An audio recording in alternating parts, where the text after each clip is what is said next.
Welcome to the Nova Frequency, a podcast where we get to think deeper and listen differently. This is not a podcast about teaching you what to think.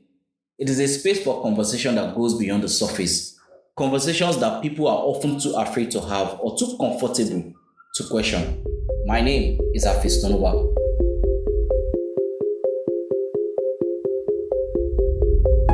Today's episode is sensitive because it involves faith, belief, medicine, and life itself.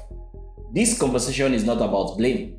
It's not about attacking any religion, any belief system, or an individual.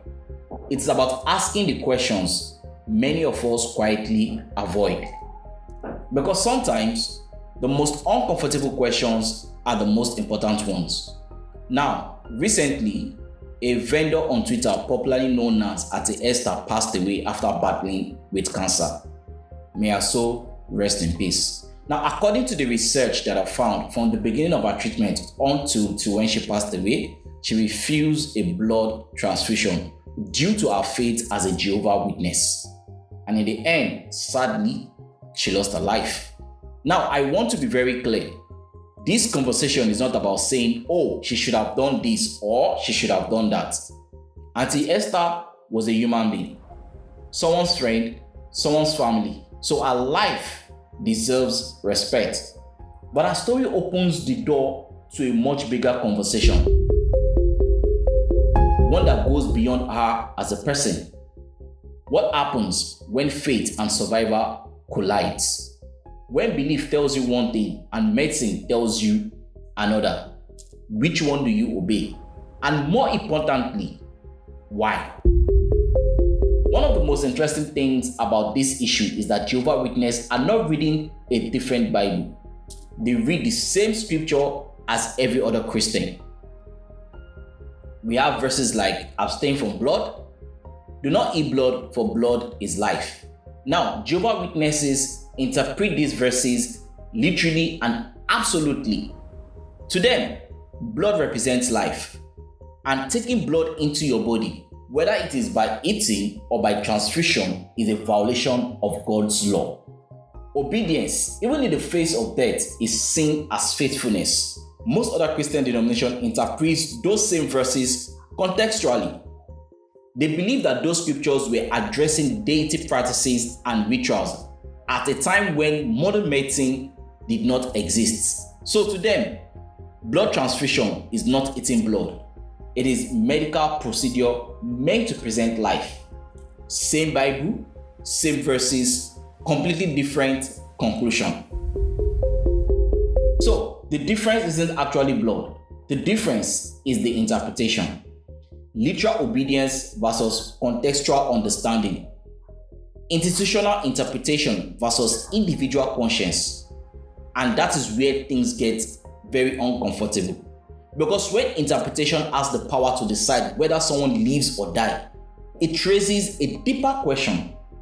Questions like, should any belief system be beyond questioning when life is at stake?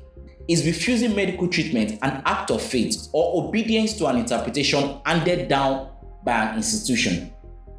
At what point does personal belief stop being personal and start being influenced by pressure, doctrine, or fear of consequences? And if belief leads to death, should it automatically be respected or carefully examined? Here is another uncomfortable question. Are we going to see this situation differently if the person involved was a child with no ability to choose? And if so, what does that even say about choice, consent, and faith? Now, it is important to say this. Many Jehovah's Witnesses genuinely believe they are honoring God. Faith gives people identity, structure, and comfort. And as adults, we have the right to make decisions about our own bodies and belief. So this is not about mocking any faith. Rather, it's about recognizing that belief has a consequence, sometimes irreversible one. And this is where I want to pause and ask you directly. What if faith was never meant to cancel wisdom? What if questioning interpretation does not mean questioning God? What if obedience and survival were never meant to be enemies? What if the real test of belief isn't how strictly we follow the rules, but how deeply we value life? Like I said, this episode is not about giving you answers. It is about opening space for thought. Auntie Esther's story is not a lesson. It is a mirror. A mirror that asks us, what will we do when belief and survival stand on the opposite side? And maybe the most important question isn't what she believed, but what would you choose? This has been the Nova Frequency. If this conversation has made you uncomfortable in any way, pause. That discomfort that you are feeling, that might be the point. So make sure you think deeper and listen differently.